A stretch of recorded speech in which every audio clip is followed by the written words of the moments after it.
সম্প্রতি প্রধান বিচারপতি খায়রুল হককে গ্রেপ্তার করা হলো।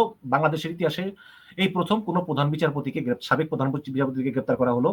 তাকে তার বাসা থেকে গ্রেপ্তার করা হয়েছে। আমরা জানি যে তিনি বিদেশ চলে গিয়েছেন। আমার প্রশ্ন হচ্ছে যে আসলে প্রশ্ন আমি একটু বলি যে আপনারা নিশ্চয়ই জানেন যে যে সংবিধানের ত্রয়োদশ সংশোধনীর মাধ্যমে যে তত্ত্বাবধায়ক সরকার আমরা পেয়েছি সেটা উনি বিলুপ্ত করে দিয়েছেন এবং উনি কিছু অ্যামিকাস কিউরি নিয়োগ দিয়েছিলেন, মোট ৮ জন। সেই ৮ জন অ্যামিকাস কিউরির ভিতরে ডক্টর কামাল হোসেনের মতো, ব্যারিস্টার রুকনুদ্দিন মাহমুদ, ব্যারিস্টার আমির হোসেন, এদের মতো স্বনামধন্য ব্যারিস্টাররা ছিলেন। তারা এই ৮ জনের ভিতর ৭ জন বলেছেন তত্ত্বাবধায়ক সরকার রেখে দেওয়া হোক, কারণ এটা হচ্ছে একটা ভালো পন্থা একটা সুষ্ঠু নির্বাচনের জন্য। মাত্র একজন বলেছে যে না, এটা সংবিধান পরিপন্থী।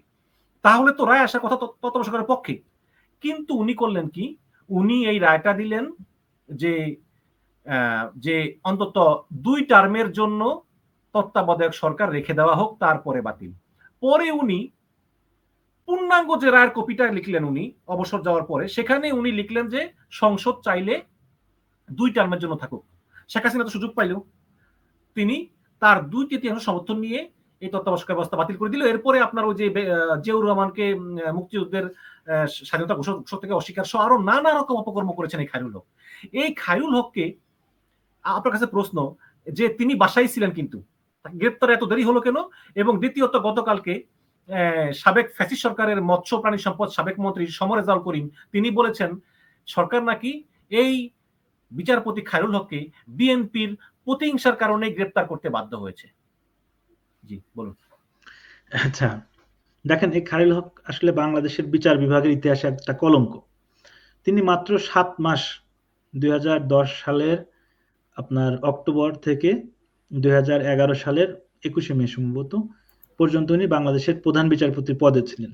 এর মধ্যে অনেকগুলো উনি বিতর্কিত রায় দেন। তার মধ্যে হচ্ছে সবচেয়ে বিতর্কিত তত্ত্বাবধায়ক সরকার ব্যবস্থা বাতিলের যে রায়টা, এই রায়টা তিনি অবসরে গিয়ে লেখেন। প্রথমে যে রায় ছিলেন সেই রায় থেকে তিনি আপনার পরিবর্তন করে পূর্ণাঙ্গ রায় দেওয়ার সময় তিনি আসলে একদম তত্ত্বাবধায়ক সরকার ব্যবস্থা যেন না থাকে সেই রকম একটা রায় দেন, যেটা আপনি আপনার বক্তব্যে উল্লেখ করেছেন।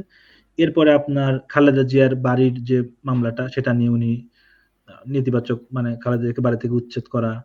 এরপরে হচ্ছে আপনি যেটা বললেন জিয়াউর রহমান সম্পর্কে, উনি শেখ হাসিনার যতগুলো রাজনৈতিক মিশন ছিল সেই মিশনগুলো উনি হাইকোর্টের মাধ্যমে, সুপ্রিম কোর্টের মাধ্যমে বাস্তবায়ন করেছেন এবং খায়রুল হক বেশিরভাগ ক্ষেত্রে খায়রুল হকের ঘাড়ে বন্দুক রেখে। তো এই খায়রুল হক আসলে বিচারপতির চেয়ে পলিটিক্স বেশি করেছেন ওখানে। তাছাড়া উনি কিন্তু পরবর্তীতে এইসব অপকর্মের পুরস্কার স্বরূপ আইন কমিশনের চেয়ারম্যান হন এবং দীর্ঘদিন সেই পদে ছিলেন।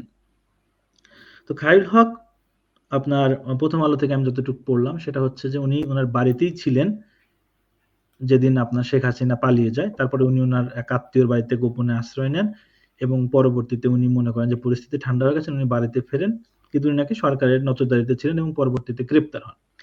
আসলে সরকার কেন তাকে আগে গ্রেপ্তার করেনি, এটার উত্তর আসলে আইন উপদেষ্টা বা সরকারের উচ্চ পর্যায়ের লোকজনই ভালো বলবে।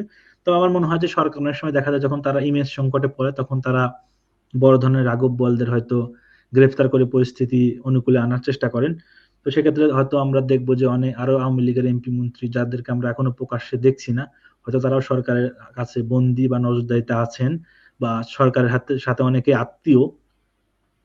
তো সেখান থেকে আসলে সরকারের চাপ বা আশা, আপনার লেনদেন অনেক কিছুই থাকতে পারে, সেগুলোর ফলে অনেকে গ্রেপ্তার হয়, অনেকে বের হয়ে যায়। এই জন্য দেখা যায় কিছুদিন পর পর অনেকে গ্রেপ্তার হয় না। যেমন ৬০০ লোককে সেনাপ্রধান যে ক্যান্টনমেন্টে আশ্রয় দিয়েছিলেন, সেই ৬০০ লোক কোথায় হাওয়া হয়ে গেল তাদের কোনো হদিস নেই।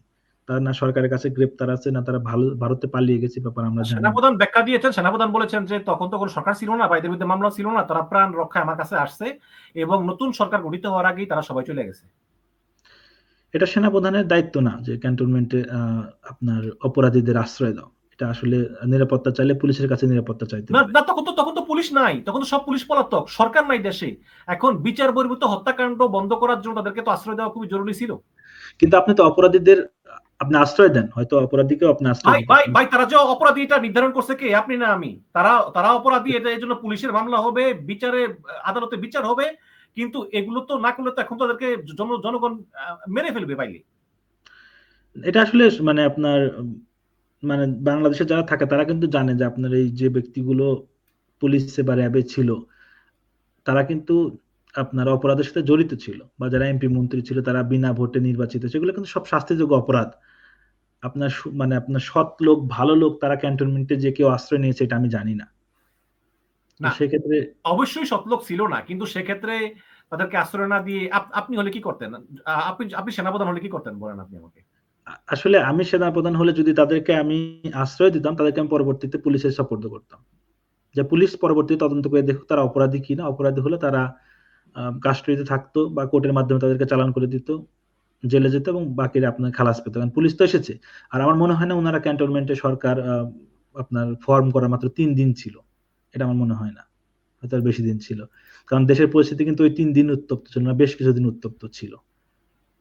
না, তো উনি উনি বলেছেন যে সরকার, নতুন সরকার, ইউনূস সরকার গঠিত হওয়ার আগেই তারা সবাই নিরাপদে যার যার দায়িত্বে চলে গিয়েছেন। যাই হোক, অনেক ধন্যবাদ। আমরা পরবর্তী প্রসঙ্গে চলে যাই, সেটা